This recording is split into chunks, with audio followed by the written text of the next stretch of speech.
जय गुरुदेव।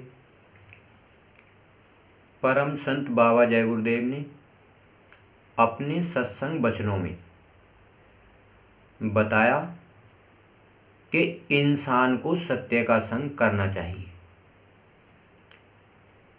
सत्संग से विवेक जागता है। विवेक कहते हैं आत्मा की आवाज़। आत्मा इस संसार से अलग होती है। जैसे मन अलग होता है, शरीर संसार का होता है, उसी प्रकार आत्मा जो होती है वह केवल परमात्मा को देखती है। मन जो है वह केवल भगवान को देखता है, और ये 5 तत्व का शरीर इंसान को देखता है। जो महात्माओं ने बताया है, जल अग्नि वायु पृथ्वी आकाश, इनसे ये 5 तत्व का शरीर है। इसी मनुष्य शरीर में जीव आत्मा बैठी है, क्योंकि जीव आत्मा ही कर्म बंधनों में आती है। जैसे मनुष्य शरीर मिलते ही इंसान जब से जन्म लेता है और जब तक वो शरीर छोड़कर जाता है, जब तक कर्म बंधनों में रहता है। कर्म बंधन कहते हैं जैसे माँ बाप, भाई बहन, घर परिवार, समाज, देश, दुनिया, ये सारा संसार ये कर्म बंधनों में आता है। 4 वेद, 6 शास्त्र, 18 पुराण, 108 उपनिषद में सभी महात्माओं ने बताया है मनुष्य शरीर बेशकीमती अमूलक है। महात्माओं ने ये मनुष्य शरीर को अमूलक क्यों बताया है? क्योंकि इसी मनुष्य शरीर से यह जो आत्मा बैठी है, जो मरने के बाद इस शरीर से निकलती है, महात्माओं के द्वारा, जैसे परम संत बाबा जय गुरुदेव के द्वारा, नाम दीक्षा या गुरु मंत्र के द्वारा जब मन सुमरन करता है तो ये आत्मा इस शरीर से निकलकर वहाँ जाती है जहाँ वह रहने वाली है। कहाँ रहने वाली है? सचखंड में, सतलोक में।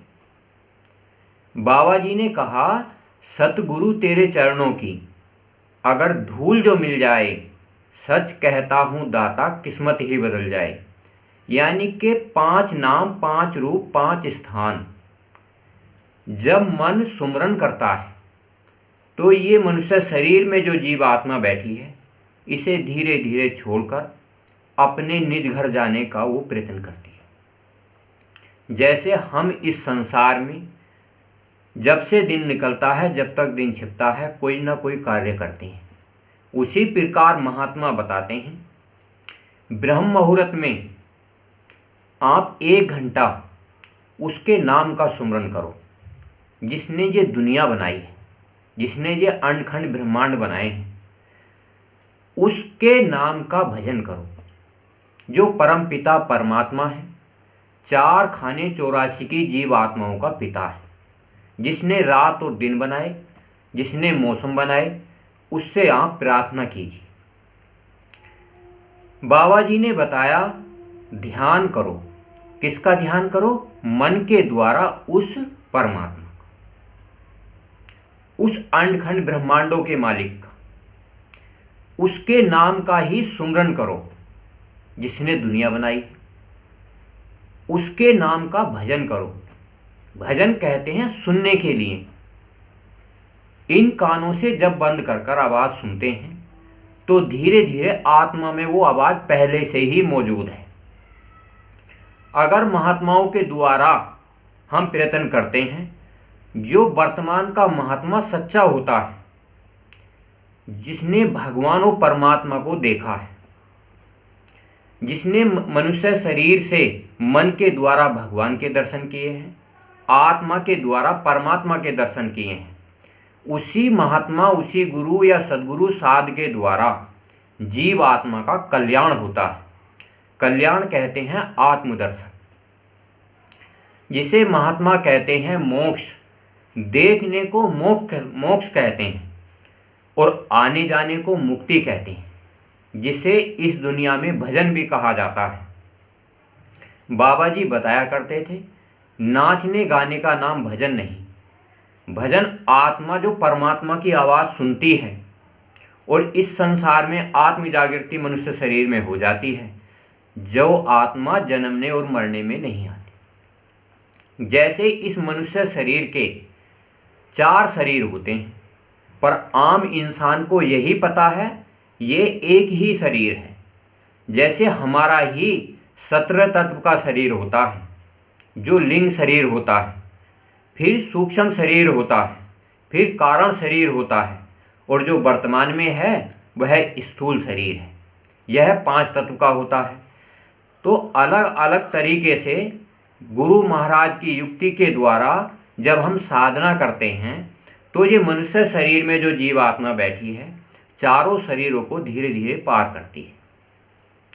ये ईश्वर ब्रह्म, पार ब्रह्म, महाकाल पुरुष और सत्पुरुष के अंतर्दृष्टि से सुमरन के द्वारा धीरे धीरे दर्शन करती है। जैसे इस संसार में हम अपना घर बनाते हैं, मौसम बरसात सर्दी गर्मी के अनुसार उसमें हम सुरक्षित रहते हैं, उसी प्रकार से जैसे ये मनुष्य शरीर है, इसमें हम भगवान के रहने के लिए स्थान हमें बनाना पड़ता है। किसके द्वारा? सुमरन के द्वारा। अंतर्दृष्टि से देखने पर सच्ची साधना के द्वारा आपको भगवान के दर्शन होते हैं, परमात्मा के दर्शन होते हैं, तो उससे मिलती है मुक्ति, आज़ादी। तो ये जीवात्मा जैसे अपना घर होता है, वैसे ही आत्मा का घर होता है, इस मन का घर होता है। जैसे इस घर में हम सुरक्षित रहते हैं, उस घर में भी सुमरन भजन ध्यान के द्वारा उसमें भी हम सुरक्षित हो जाते हैं। तो फिर ये आत्मा जन्मने और मरने में नहीं आती। इंसान कब मरता है? जब वह भगवान के दर्शन नहीं करता, उस परमात्मा के दर्शन नहीं करता। भगवान ने कहा, श्री कृष्ण भगवान ने कहा, जन्मत मरत दुखी दुख होई, कि इंसान 4 खाने 84 जीवात्माओं में जन्मता और मरता है। महात्माओं के द्वारा युक्ति से जन्म मरण का बंधन खत्म हो जाता है। आत्मा जीते जी मनुष्य शरीर से निकलकर अंडखंड ब्रह्मांडों में चली जाती है। परंतु यह ध्यान रहे, परमात्मा को, भगवान को बताने वाला सच्चा संत होना चाहिए, नहीं तो ये आत्मा 4 खाने 84 में भ्रमण करेगी, अगर सच्चा महात्मा आपको नहीं मिलता। जय गुरुदेव।